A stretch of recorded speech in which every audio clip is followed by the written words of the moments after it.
Be yourself.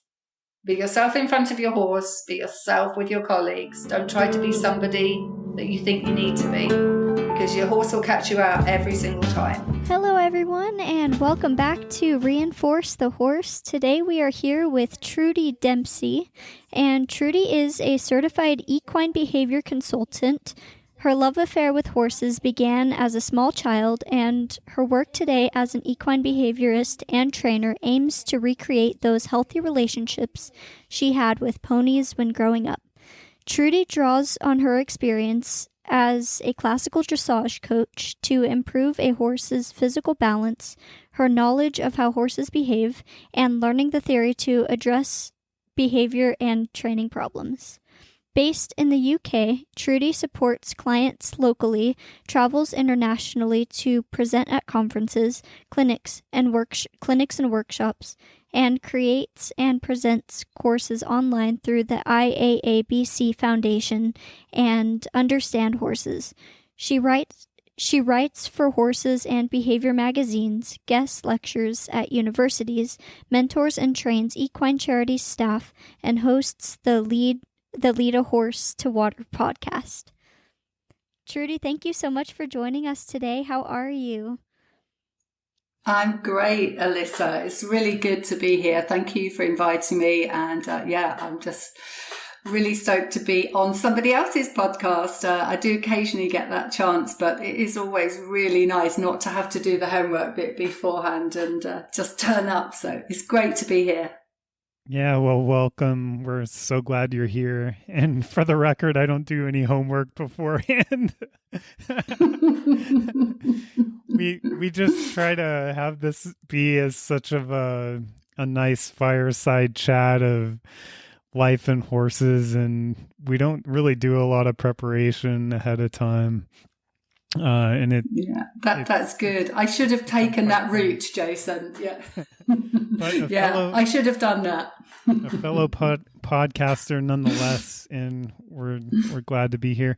I personally don't know a whole lot about you, and really just interested to hear your story, and perhaps you can begin by sharing where it all began for you in horses.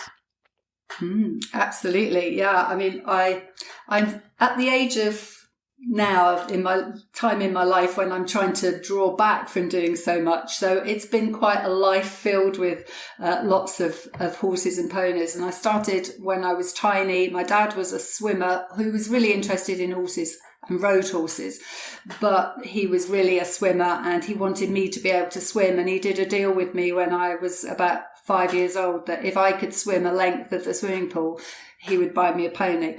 And so that's how that deal went. He got me to swim and I got to get the pony. And so I sort of grew up in what feels like now halcyon days of just disappearing with my pony and my packed lunch and my friends for the whole day. We didn't have mobile phones, so my mum didn't worry because she just didn't know where I was. It was fine. Off we went with the ponies, and it was a lovely time. I'm sure there were some, sort of terrible times as well in terms of we always have mud in the UK. I don't know how much mud you get in your part of the US, but certainly, there would have been winters trudging hay and water across dirty fields and all the rest. But in my mind, I can remember those lovely times spent with friends, going to competitions and, just having fun with the ponies. And the ponies just fitted into your life. If you were eating your sandwiches, your pony might have the crusts or something. It was just a really,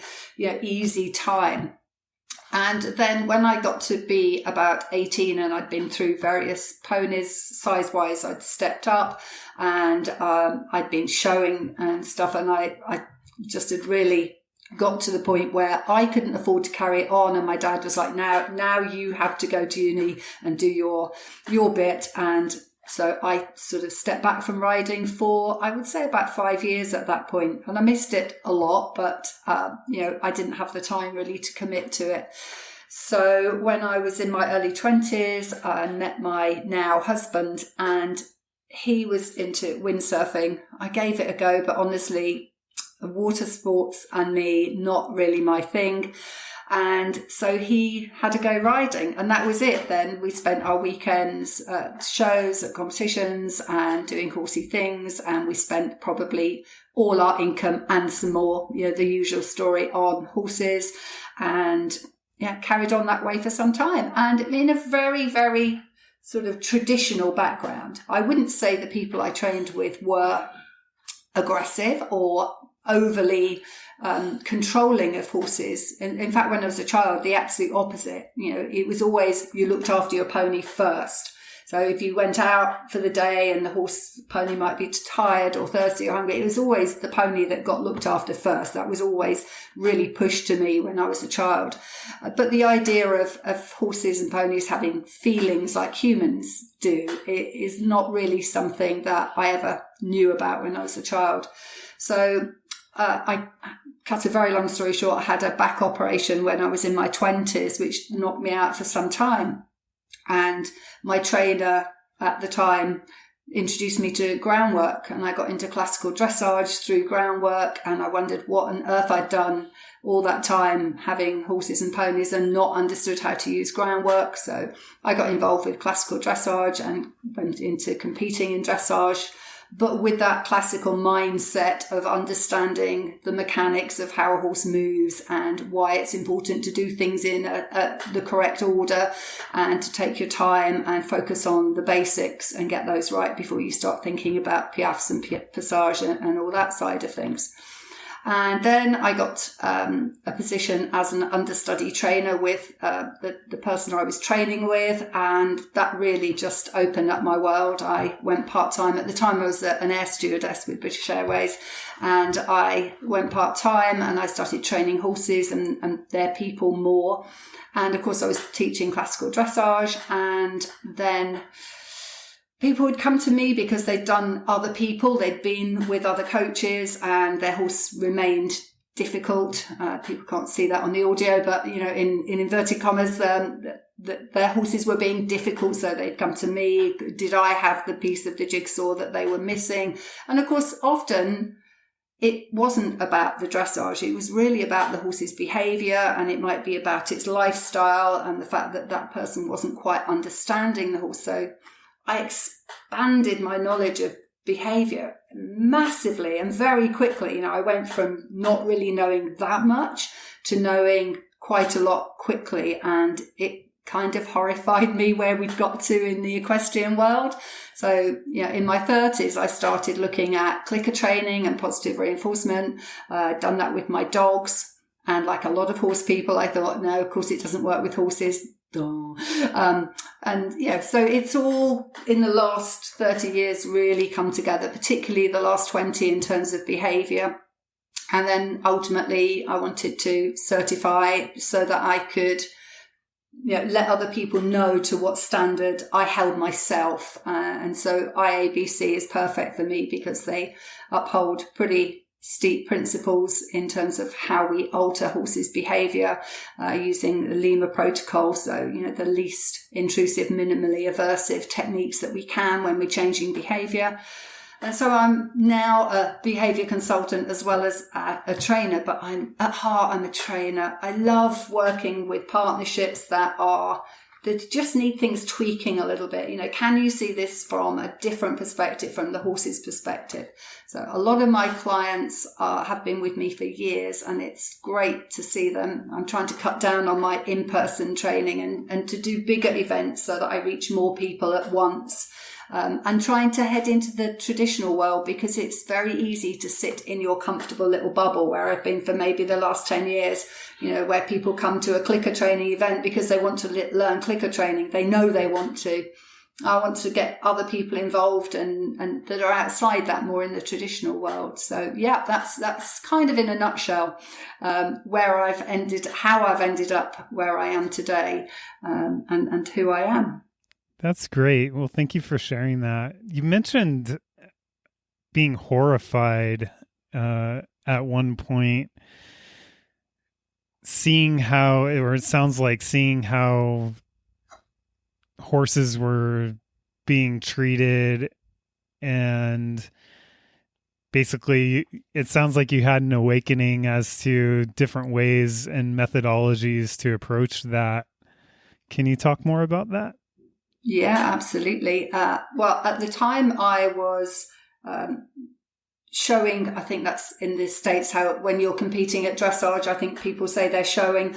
But yeah, I was competing at dressage, and I just started becoming a dressage judge. So there's quite a lengthy training system here in the UK to become a judge, probably very similar to the US. And what I saw as words on the page that judges should adhere to were not actually being supported in the environment of the competition. So we had this, you're probably aware of it, this roll cur situation where horses have their noses right down on their chest. It severely impairs their ability to see. What it does to them behaviourally and mentally is just really just so huge. And I could understand why horses couldn't perform. You're taking them away from home, everything they know, away from their buddies, and you're putting them in some sort of transport for a few hours to get there. For some people, certainly in the US, they might travel overnight and have to spend time in strange stables. And then we expect that horse to go out into the arena and look like a bomb's gone off and it wouldn't do anything. And that's just not how horses are. And so it just increased as I went and learned more about it. And what I found was that judges at the top end, so here in the UK, you have a list 1 judge, which is the top end, right down to a list 6 judge.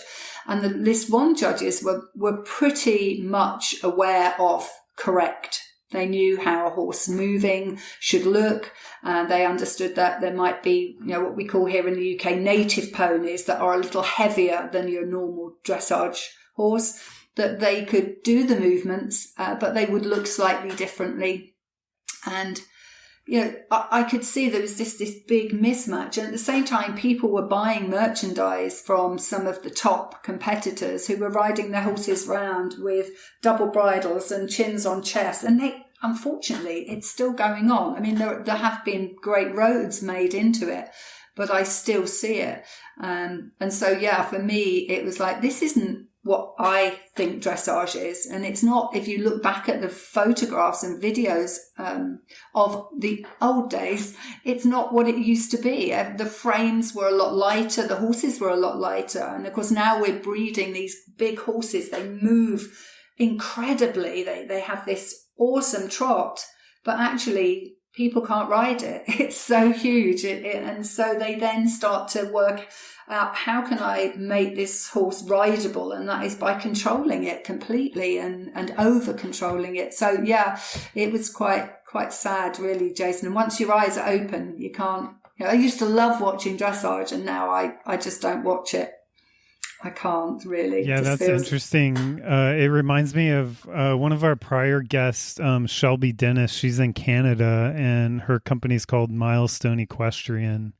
And she made this post on Facebook a couple days ago, and the meme, it's kind of a meme, and the caption is if the bad moments were really just a fractional representation of riding, they wouldn't be visible everywhere.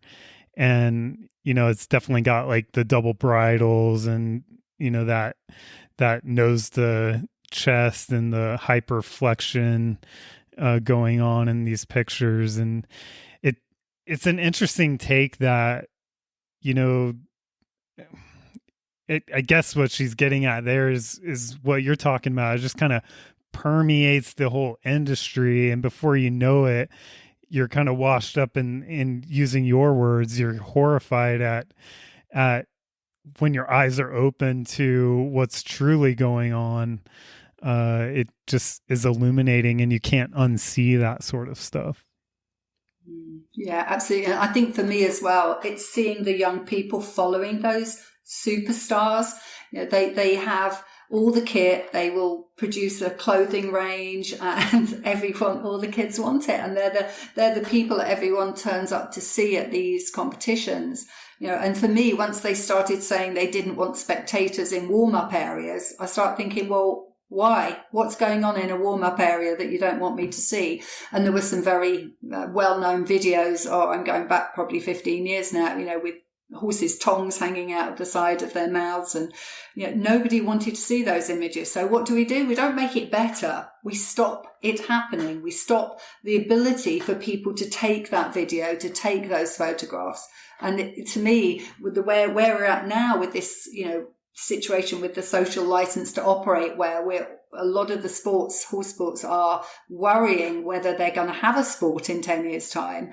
They could have done something a long time ago instead of brushing it under the carpet. So it's quite sad, but I think there still is a future if they're savvy and they get themselves organised and open themselves up. But if that happens at a show, Jason, can you imagine what happens at that person's house when they're training that horse? They're happy for this to be seen in public. So what do they do behind those closed doors? It's scary. Right. I've heard of similar types of things going on in the so-called Liberty arena.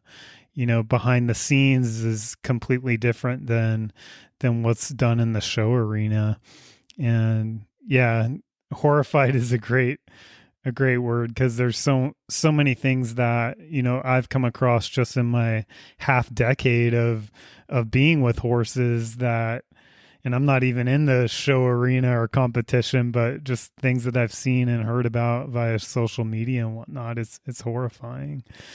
Can I take you back to and I think Alyssa might have had a question, but I'm going to steal her thunder for a moment. I wanted to kind of go back to, you mentioned some feelings, and then you mentioned quickly that you had a back injury with back surgery. Can you take us back there? And because I have a hunch that this fallout you had with your own spine, your own nervous system, had some definite connections to your horsemanship journey.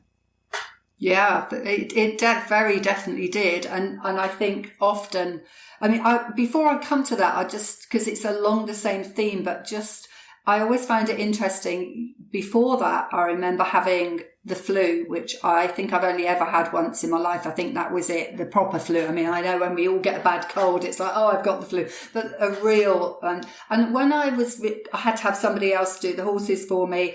My husband and I both had it at the same time. So we were relying on somebody else to look after the horses. And when I finally got well enough to start exercising them again, I still wasn't very strong. And I just sat there, and that horse carried me. It did everything. I was so quiet. I had to be. I just hadn't got any energy. And so it's always really interesting when you change how much that affects the horse. And so, absolutely. The only place I was actually comfortable when I had a disc that herniated in my lower back, and the only place I was comfortable was actually sat on the horse. So I spent a lot of time either lying down, standing up, sitting. I just nowhere was comfortable, and it was a really miserable 12 months, mainly getting doctors to believe me that it was that painful. I think, because I kind of carried on. Horsewomen, we just get on with it. And so I carried on for some time, and eventually I had the operation, and I was told, well, my own doctor said, you shouldn't ride again. And my specialist said, you could bend over and pull a weed out of the garden and something happened. Get on with it. It will do you good to be riding again.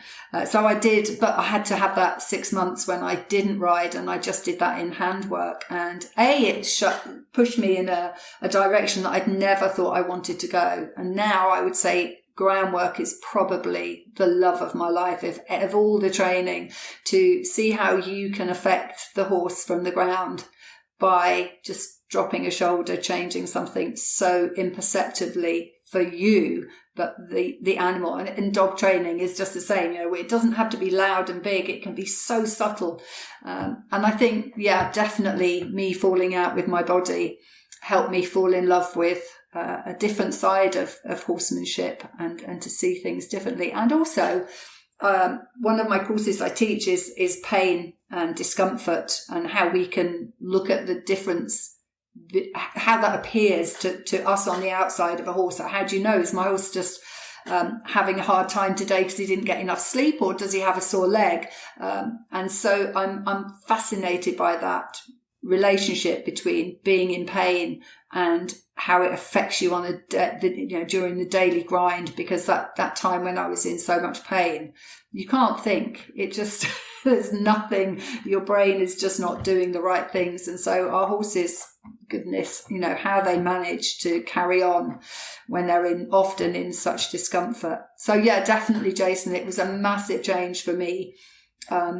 Probably physically and mentally, because I've never been exactly the same since, because when you're operated on, obviously things change a bit. And as I've got older, obviously you get stiffer and things don't work as well. But I'm eternally grateful that I did have the operation and that it was successful. It isn't for everybody, but it certainly was for me. I'm so glad that the operation worked and that you're doing better and that the horses were able to help you. You mentioned pain, and that's one thing. It's such a paradox in my brain.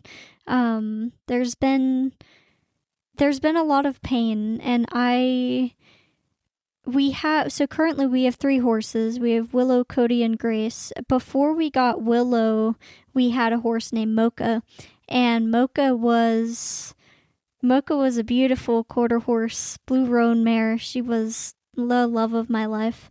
We had to put her down due to a hip fracture, and I don't think I'll ever forget the amount of pain that this mare showed us that she was experiencing, and the amount of discomfort that she had. And I suppose I bring this up because in a state, I've never had surgery of any kind. I've never my body's never required me to get any extensive medical care. And in a way, seeing this horse in so much pain, I could physically feel her. I could see her in that pain. And so I feel like, in a way, being able to experience that with her brought me closer to her in her last 3 days that she lived, and even the last moments that she was alive before she took her last breath. And I wonder if your horses, while you were in so much pain, did the same for you as I tried to do for Mocha, and just be there for you and encourage you and essentially just hold you in this. You're going to be okay. Yeah, I think there is, I'm never certain that there is that absolute connection sort of soul to soul, because I'm quite a pragmatic person. So I tend to look at why it might be happening, for other reasons, but 100%. And what an awful thing for you to go through, Alyssa. I'm so sorry. She will be the horse that sends you on paths for other horses and helps you with them. I think I'm a massive believer in, those horses make such a difference to our lives. Everyone makes the difference, but I think that the ones that you go through difficult times with, more so than the euphoric times when things go brilliantly. They're wonderful times, but that you never forget those horses that you go through so much with. But yeah, and certainly through my life, I've had to euthanize all sorts of animals, and it is the most awful time. But I do also think that there is that special sort of thing that we can do for horses, isn't there? So good for you doing that. I sort of believe that she was a catalyst to us doing what we do now with horses, which leads me to my next question about groundwork and dressage. As my perception and perspective and view on groundwork is completely different today than it was 2 years ago. And I don't know, I view it differently. I see it differently. I hold it in my being differently. And I think Mocha's passing led me to shift in that positive way, and to where groundwork is fun for both me and Willow now, and Grace and Cody, and hopefully all of our future horses. So what is groundwork to you? Well, for me, groundwork is that ability to be like dance partners. And that's not making it like, I don't for one moment think I'm dancing with my horse. What I think though is that I can make a difference to the way they carry themselves by putting them in a place that helps them feel better. So I can just let them, follow me on the end of a rope and just be there. And that's fine. There's nothing wrong with that. And there are people all around the world doing that just now, enjoying trail rides and hacking out, as we call it here. And that's absolutely fine. But if you want to make a difference to the physical nature of that horse, then, just like we need to put some effort into it, then, but it seems like it's no effort. So just how a horse uses themselves through a turn, I get quite, I'm very geeky about all that stuff. And I love setting things up for my clients so that they don't have to touch the horse. The way a block is placed or a pole is placed, the horse will naturally move around that in their own spatial awareness. And it helps that as well, the idea of proprioception and where the horse's feet are. We can't show them. We can set up an environment that they can learn it for themselves. And for me, that's the best learning ever. You know what it's like if somebody keeps trying to teach you a concept and you're like, well, I can't quite get my head around this. What's going on? You say, look, let's just make it happen. And when you're in there and you're experiencing it, it's like, oh my goodness, yeah, now I know how this works. So I work on a very simple basis. If you can teach a horse to move forwards, backwards, and sideways through hips and shoulders, then you have every ability to teach that horse how to carry itself better and in balance that's going to help it go into hopefully old age and to carry you, because if you are going to ride, it's not that natural to have a human perched on your spine. So, I think that we tend to forget the groundwork. So my groundwork's not showy at all. It's really simple. And I could cry if I see it done well. If I see somebody with a long, loose rope, I'm honestly not that impressed by a lot of liberty because, as Jason mentioned, there are some techniques that I know go on behind the scenes. So I'm not always that impressed when I see a man standing on a horse's back with two whips in his hand. I'm kind of going to turn off at that point, or standing astride a horse that's lying on the ground. As a woman, I find that enormously difficult to deal with.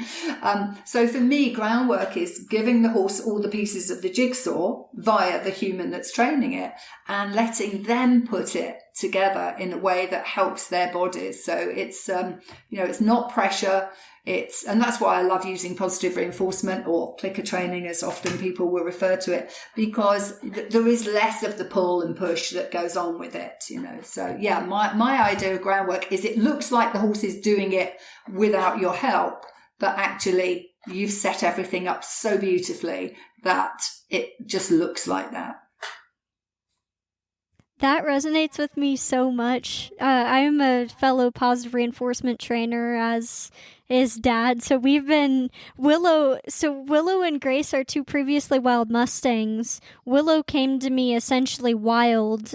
She was tip trained, but she was terrified, scared to death. She wanted nothing to do with me or anyone else for that matter. And we went through Mustang Maddie's Horse Human Connection Academy, and that was a 2-month intensive course, and so I pretty much started her from the ground up positive reinforcement, and it's been all like Willow's time. What is Willow comfortable with? How does Willow want to move? If Willow says no, Willow gets rewarded for saying no, and I've adopted that with Grace and Cody. It's an incredible, I love the way you put it as, to how that fits for you, because it feels so perfect. What's interesting though, Alyssa, is that from my origins, I'm applying the same physical principles in terms of how the horse should move. So I'm still looking for the inside hind, stepping under the center of the mass of the horse to help them lift and carry themselves lightly. But I do it differently. And that's what's so fantastic, is that, even as I've got older and older, I'm still finding new stuff, and that is what is just brilliant. And the way the world is now, we all learn it much quicker because there are things like podcasts and there's, social media, so people can share stuff which beforehand we would have felt very isolated, especially doing clicker training, because it's that, she's the girl at the barn that does that. Not sure I want to get involved with that. That looks a bit complicated. Or, she's a snowflake, or whatever they'd like to hurl at you for doing things differently. And incredibly, I get it from the other side of the fence, because I don't know whether you've been in the environment long enough yet, but there are positive reinforcement trainers who think we should be pure to the degree of, it's a real world out there. And I have clients who have adopted these principles slowly. So I've had to, support them in very good, gentle, negative reinforcement until they're ready to fully adopt these methods. And I'm regularly hounded for that. But I've got broad shoulders these days, so I just go, whatever. If I'm helping some horses and some people, and let's not forget, it is about the people. Even though we love horses, it's also massively about the people. And so, we have to accommodate people and the differences in people in this. So I think that's just so brilliant that you found it. And Jason too, because there's not enough men in the positive reinforcement world. There are not. This is excellent news. I'm loving it. Dad, I told you that early on when we started this. I was like, you being a man was going to skyrocket you somewhere, because there's not enough call him gentler horseman, and God, Dad is the most gentle horseman I know. He'll go outside and sit, and Cody will come and put his nose right here, and it's it's beautiful. This connection that this guy, my father, has with these animals is adorable, to say the least. It sounds wonderful, but I think you're right. We need some male role models, because I think men would often find it hard. I mean, I'm very lucky. I have had in my time a few, but only a handful of male clients, and they're normally really good at it as well. Their timing's brilliant. Their mechanics are excellent.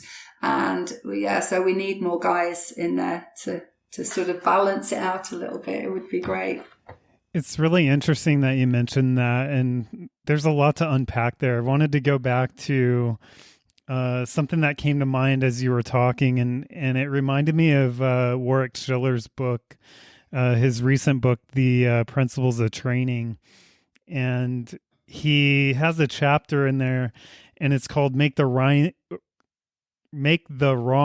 Thing Hard and the Right Thing Easy. And he goes on to say, if you've ever been around the horse world much, you've probably heard the saying, make the wrong thing hard and the right thing easy. Or as Ray Hunt is quoted saying, make the right thing easy and the wrong thing difficult. And it sounds like that's kind of your approach in kind of visualizing and seeing how the horse is able to move. And maybe you set up a prop here and there to help to instigate that. And I just thought I'd throw that out there as kind of an extra added bonus for people listening to, basically just be able to, make that right thing easy. And it doesn't have to be difficult to go that route. And then on the topic of, thank you for the kind words, Alyssa. We have a lot of conversation about this, and as many of our listeners know, I didn't grow up around horses, and really they entered my life a mere half decade or so ago. And this brings up a really interesting topic, and I'd love to get your take on it, Trudi and Alyssa, in this discussion about, the general world that we live in across all borders and in different countries even. To me, it seems like there's an extreme case of broken masculinity in the prevailing worldwide societies. And Alyssa, as you know, I'm a very heartfelt soul, as far as I'm comfortable with my masculinity, and I'm also comfortable with my femininity as a man. And that seems rare to me on the surface, but at the same time, most, if not all, men that I know, if we're able to connect at a deeper level, like maybe we do on a camping trip or something like that, that sort of rough and tough aspect of the male masculine facade is quickly whittled away, and what's left is a very kind, gentle, and soft side that I find is ultimately supported by the feminine people in our life. And not to be sexist or whatnot, but I think, in my opinion, there's just a broken masculinity in our world that personally I found that the horses emulate and model such profound balance in that way. And so what's your take on that? Yeah, no, I absolutely. I'd love Alyssa to speak to that as well. But, for me, I think it's, there's an expectation, and has been forever in society, for men to be a certain way. And I think it takes a lot to break that down. And I think we're getting there. And every generation, things change. A lot more is accepted nowadays in the world that probably wasn't when I was young. And I talk to people, friends of a similar age to me, and we talk about when we were getting our first jobs and the questions as a woman that you were asked before you were given that job, whether you would be getting married, whether you would be expecting to have children, things that you wouldn't possibly ask a future employee nowadays, and would never have been asked of a man. Are you expecting to get married and have children? It would have had no change in his life. And so I agree, Jason. I think when you strip it all away, the man that stands in front of a horse has himself and the horse there, mentally strips himself away, obviously. But, it's literally, I think, the best place to do it, because there is no direct communication with a horse via words. So you can't tell the horse, this is how it is in my world. So you have to go into their world and react to the things that those horses say to you. And I've got a friend in the US who, she also has taken on horses from Mustangs, from I can't remember what you referred to it as, but the system whereby they are sent around to different people and you end up with fairly broken horses.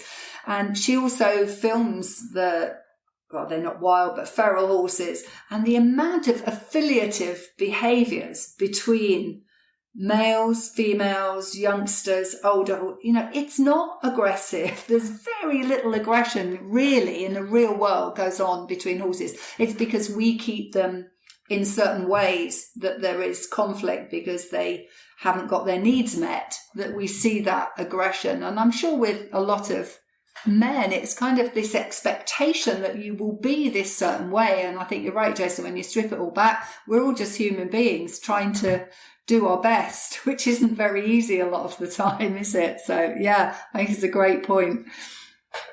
Yeah, it's an interesting conversation. I think largely the world expects men to be this like all controlling, all knowing, being an individual, and we still, I feel like, see men with so much power that I don't really understand, like the power in that. I suppose I can't say I don't really understand, because I could mostly physically see it, but it seems that the power is such a facade and such a, in our reality, we're all individuals, no matter, how old or young or what gender or whatever we are. It's just, we're all individuals living our own experience in our own life.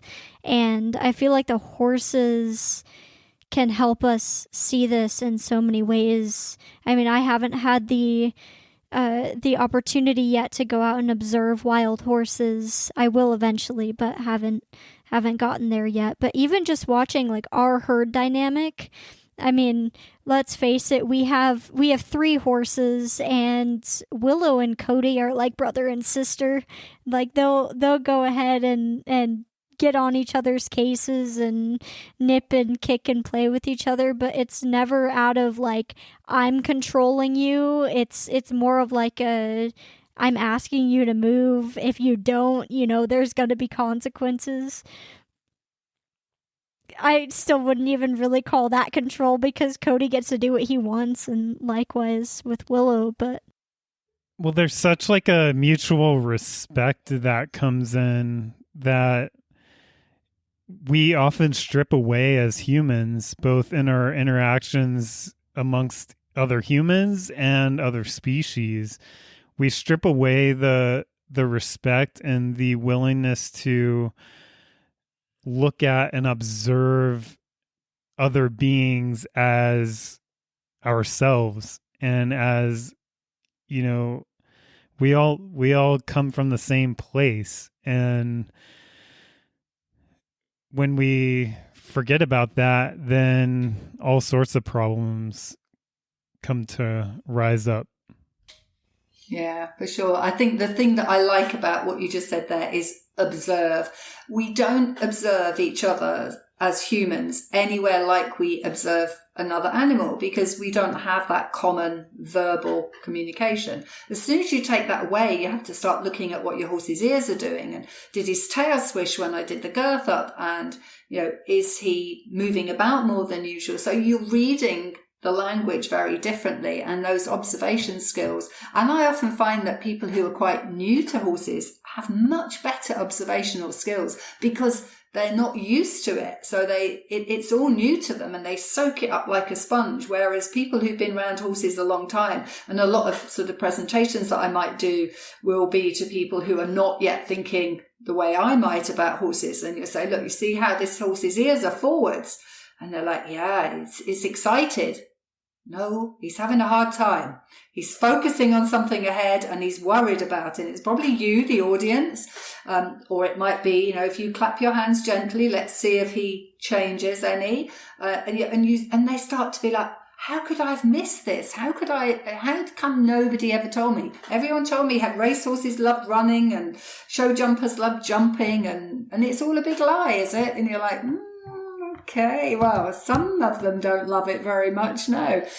So yeah, I love it's communication begins with observation every time. And if you're not an observer, you're not going to get very far with horses. And I think maybe we should have that as part of a program where lots of macho guys start to observe horses and see what they make of it. That would be brilliant. It's communication, not control. And that's a sort of mantra Dad originally started with Cody when he started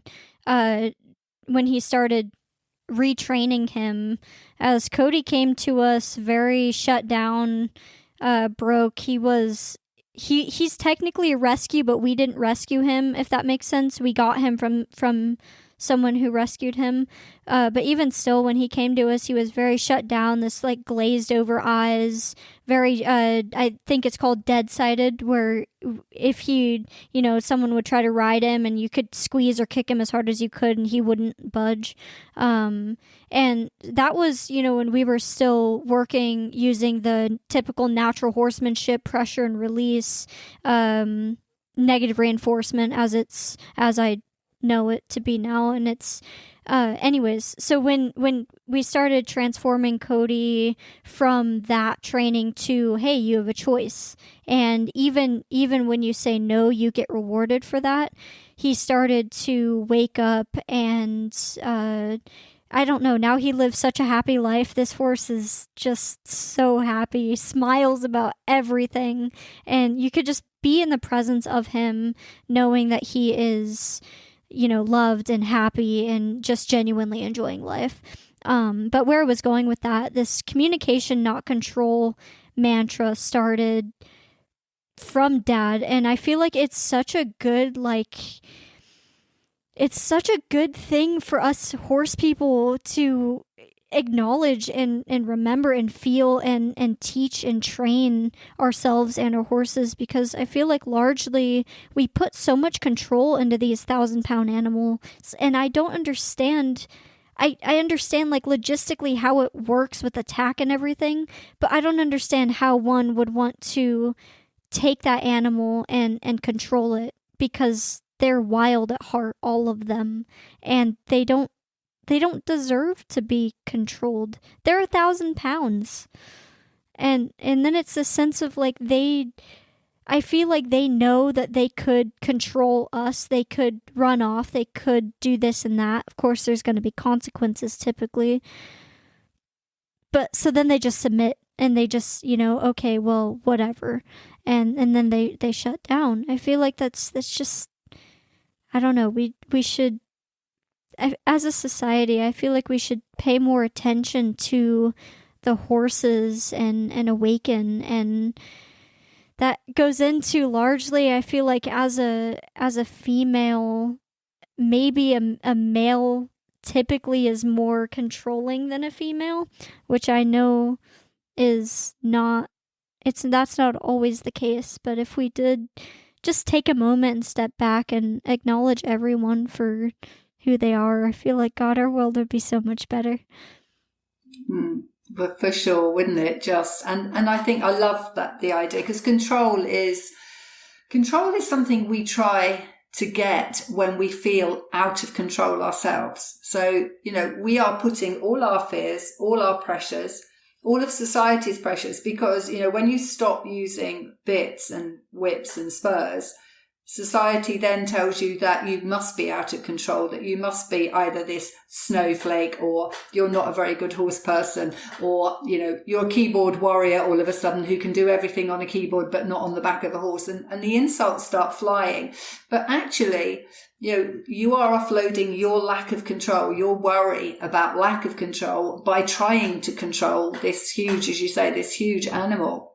And we have to think back to why horses would have been domesticated to begin with. Well, of course, they would have been sadly domesticated for their meat originally. But then when humans realised that these guys are just so easy to get on with, generally speaking, horses are very good. They follow you. If you feed them and give them, a bit of choice in their life, they're happy to be with you. So when I go and see a client, and they say, my horse won't do this, it won't do that, it doesn't want to go there, it doesn't want to go there, I say, that's not normal. And they're like, but it is. I've had 10 horses like it. They're all like it, but I've had enough now, and I want to be able to ride my horse where I want to go. I say, no. If a horse is pain-free, fear-free, and it's got a good lifestyle, they'll go anywhere with you. They're like that. That's why they became, domesticated, ridden animals. Our ancestors weren't stupid. They didn't jump on the tigers and say, hey, let's ride tigers. They said, let's ride a horse. Very sensible.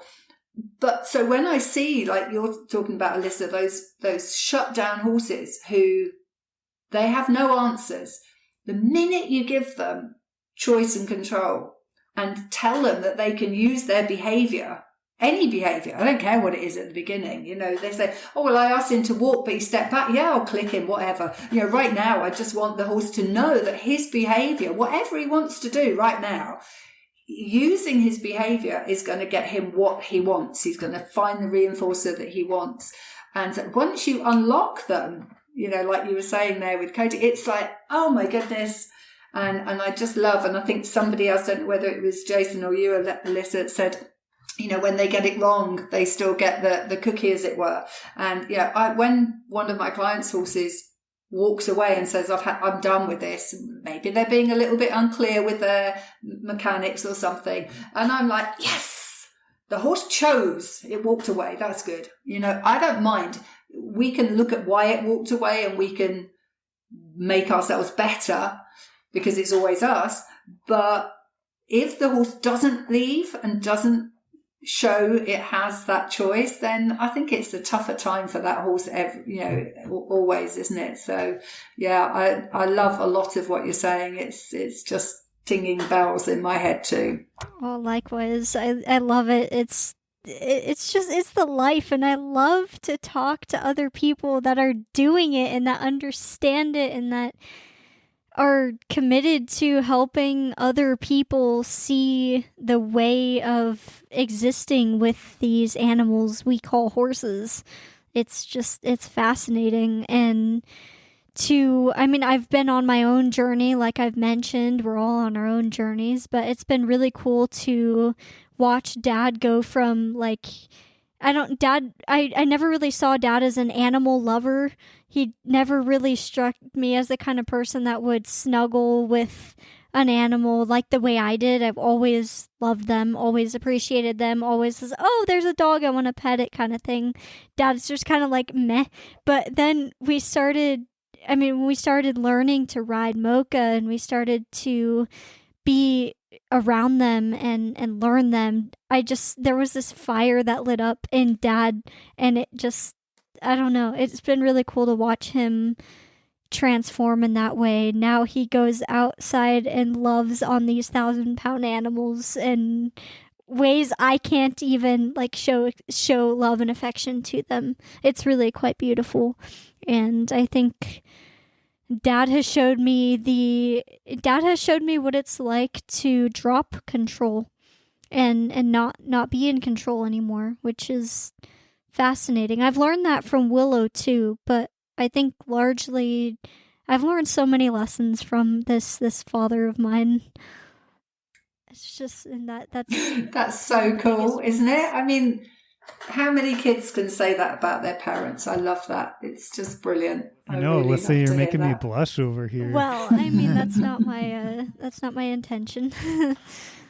Oh, well, thank you. It's so great to just be able to share this. And I think back when horses were just entering our lives, I come across a number of people who are like, the best thing I did for my daughter was get her a horse. and that resonates with me. And then it's also kind of the best thing I've done in my own life. And they've taught so much. And Trudi, it sounds like you've gone through, a definite lifespan of working with these animals, and they've taught you so much about just existing and being. One of the things that came to mind as you guys were talking, especially Alyssa, when you're mentioning working with Willow and communication, not control. And do you remember the times where you would have her pawing and she would choose the paw, and like most people would like, I remember our prior trainer that Mocha came from, what she would like throw pebbles up in the air and call them acts of God, to get, the horse from pawing if it was pawing for any particular reason, because it's a unwanted behavior that, but Alyssa, on the other hand, took it and took this expression that this horse was making and actually like translated it and was able to understand. And now they play that way, and it's not an unwanted behavior. It happens in a particular time when the horse and this human are in connective reaction toward one another. So it's an amazing thing to just be able to relinquish control, put communication at the forefront, and then allow all these, like, it's a domino effect that just allows life in our world and our experience to open up. It also reminds me of various like meditative techniques where in our own mind, so I think it's from the Buddhist or maybe the Zen philosophies that talk about the so-called monkey mind, where if we try to control and manipulate thoughts on an ongoing basis, it's futile. Like, we're not going to be able to do that. But when we acknowledge the thoughts and the feelings that exist and simply allow them to be and observe them and, dare I say, communicate with them, then the whole essence of the mind becomes like what Mark Rashid talks about, of like a mind like still water. And then that flows into the horses, and it's like this very positive feedback loop. Yeah, I love that. It sounds, always to me, people are very busy around their horses. Their minds are very busy. They're busy people as well. And it's very hard to be still and in touch with inside of you when you're with the horse, and especially when you're training. And a lot of people never chose to train. They thought they were getting a made horse that they can ride off into the sunset on. And heck no, they've got to train it. Somebody's got to come and teach them how to do that, or they've got to follow programs online or whatever. And so their minds are constantly, am I doing this right? And sometimes we just need to bring us, be yourself, present yourself as who you are, and stop trying to be the person that you think you should be. And I can do that at my age. When I was younger, I was very aware of trying to fit into certain spaces and look the right way for that space. And, as I've got older, I love sharing with people. So, I love sharing with other trainers. And when you're younger, you think, if I share with them, they'll have all my clients. But it's absolutely the opposite. So being yourself and showing up as yourself and sharing that with other people is the way that we can be better for our horses. And the stillness, I love that idea of, somehow getting that stillness. But, people are just so busy, aren't they? It's a hard one sometimes for them to bring that to the table, I think. Yeah, definitely. It's a paradox, but I think slowly we're all working to shift it to where it's better for primarily the horses, but in making it better for the horses, we're making it better for ourselves. Willow has taught me that. Willow's taught me a lot. What is your favorite way to reinforce your horses? Oh, I have so many little gems over the years that I've learned. Of course, when I first started, it was, always going to be food. And I think with horses, it can be limited, because with my dogs, I've got lots of games I can play. And that is, A, it's reinforcing, but B, it brings them up in energy a lot, which you might want in dog training. But, nobody wants that horse that is like, full bursting ball of energy. Although I did used to. When I was younger, I used to run from one end of an arena to the other, or make my horses wait one end while I ran the other, and then call them over, and mayhem. But we were having fun, kind of thing. Probably horribly dangerous. But for me now, it's not so much how I reinforce them, but the attention I pay to the clarity of it. Because one of my big pet things about positive reinforcement is not leaving the learner in the lurch, so to speak, so that the learner isn't thinking, how do I get that food? That's when we get problem behaviours coming out of the training. So I don't want to leave my horse after I've trained with them in a worse state than I found them when I got there. So I'm always thinking, whatever reinforcement I deliver, whether that's scratches or stroking or food, possibly, a nice time afterwards, but that's pretty limited on how you can do it. I'm really one for bringing clarity. So with students, for instance, who don't feel they want to use a clicker yet, I'll use patterns so that we might have food in a certain point of the arena, and then I'll just back chain lots of behaviours from where that food is. So the horse learns a pattern and it learns how to get the food. So for me, it's not so much what's my favourite reinforcement, it's my favourite way of delivering that reinforcer so that it's less stressful, or as least stress as possible for the learner. But I'd love to find a horse that actually liked playing with the tug toy, because it's just so much fun with the dogs. But I think the horse might have the upper hand with me on that one. Well, I did teach my horse to paint, so I don't think it's far off. Oh, that's cool. Yeah, I've done that with the donkey. We've got over here a rescue centre, and they actually earn relatively good money from their sponsors by donkeys doing paintings for them. Oh, that's beautiful. And it's so cute. And the donkey who had originally done this, and the person that had trained them, had long since, the donkey was getting too old to do it, and they needed some more painters. They got me in to teach the staff how to use positive reinforcement, which was brilliant. And I have to say, there are a few one big shout out to an organisation called The Brook, who are a worldwide horse charity, and they work in some of the hardest, toughest areas of the world where horses and donkeys and mules are still used as work animals under quite difficult conditions. But, you know, I've worked with some of their staff, and the amount of commitment they have to trying to do things using positive reinforcement, it's just amazing. And so there are, for every time I feel, oh dear, no, things aren't as good as I had hoped they would be, I can look to some other places and think, there is, as you say, there is change happening, and it's heartening to see where that's coming.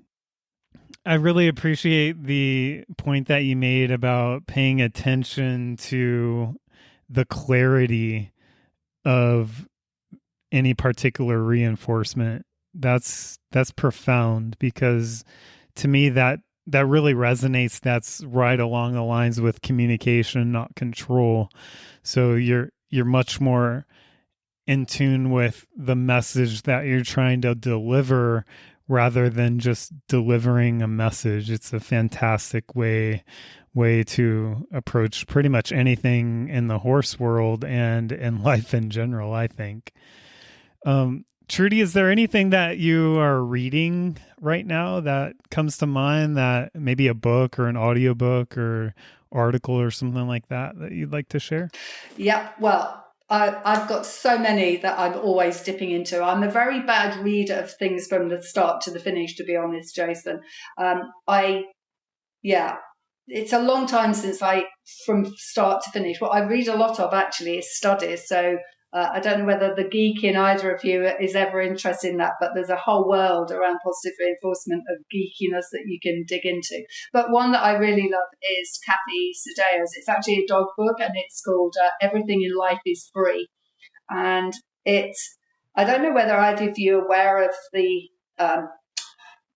technique where they really describe everything that you should get your horse, your dog, whatever, to work for everything. So every single piece of food you give that animal, it should work for it. And Kathy kind of blows that apart and basically says everything in life is free. So the technique is, nothing is life is free, and that you have to do something for everything. So, for instance, when you went to put your dog's food on the floor or your horse's food into its stall, you would ask it to take 3 steps back, and you would make it wait, and you would put the food down, and you count to 3, and then you tell it could come and eat its food, instead of setting up much more natural ways for it to do it. So, it's a book that just, it's not about how to train or anything like that, which is why I love it. It's just about the relationship that we can have with animals, and how we should allow animals to interact with us in ways that is less controlling. And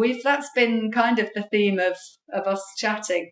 And also, there's a great book on consequences, which I can see the cover of because it's on my bedside table. It's yellow with a little sort of ladder across the front of it. And the power of consequence, my brain is completely gone on that. And I think her name is Schneider who wrote it. But that's another, again, it's not about training, but it opens your mind up about the power of consequences and thinking about how important that is. And it ties back in, of course, with, me saying that it's not about the reinforcer, it's about the perception of the reinforcer and how comfortable the horse as a learner is around that. So for me, it's to understand how the power that you have in your hands if you're scratching your food bag if you're feeding. We really need to be careful as we take these new techniques into a wider world. We need to be aware of the power that we could have, because we don't want to get like the guys who are using their whips to control horses. We don't want the food to be controlling. We want the horse to know it's their behaviour that controls the situation, and that they can use it in any which way they like, unless the vet's there and he needs to draw blood, in which case we have to have situations where the horse understands we're going to take a little bit out today and you're just going to have to do it my way, and then you can build that back up again. Those are great reminders, and we'll definitely put links out to those books that you mentioned. Those will be out in the show notes. do you have any last minute words of wisdom or advice for our listeners? And also, if you can just let us know where to connect with you. Cool. Well, first of all, I would say, and it's easy for me to say at 61 years old, be yourself. Be yourself in front of your horse. Be yourself with your colleagues. Don't try to be somebody that you think you need to be, because your horse will catch you out every single time. And it's, there are a lot of people on social media. They do it a lot better than me. I'm very poor at social media, but there are a lot of people out there making people feel perhaps a little insignificant and not very capable, because it looks like they're doing it so easily, and it's so easy to make it look glam now and very smart and slick. And so be yourself. You are absolutely worthy, whether you're doing it your way or you're doing it another way, and your horse is never going to judge you for being yourself. So have the confidence to be yourself and keep an open mind, as my lovely friend Andrea Harrison says. It's about having a growth mindset. So, keep that growth mindset. She certainly taught me that, and be grateful for everything rather than always looking at the dark side. We've had a little bit of a moan about a few things on the podcast today, but ultimately we're all very grateful for our interaction with horses. And I hope that's really come across because I can see it in you guys. So obviously hope other people can and can see it in me. You can catch up with me here in the UK. Obviously, I'm at www.equine.training, and you can find everything else about me there. I do wander about bits of social media, but I say I'm very bad at it. And I do quite a few in-person things. Last year, I had my first trip to the US, and I went to Houston and presented at the IAABC conference there. So that was fabulous. And hopefully the next few years, I'm really, really hoping I can make semi-retirement work, so I can still do this because I absolutely love it, but I want to spend more time with my dogs on the beach and just having some fun and not just working. But I am still around, and I'd love to connect with people, and I'm always very good at answering people. If you contact me via social media or via my website, I'm always happy to chat. Very cool. Well, thank you so much for that. And we'll definitely post links out so people can get in touch with you if they wish.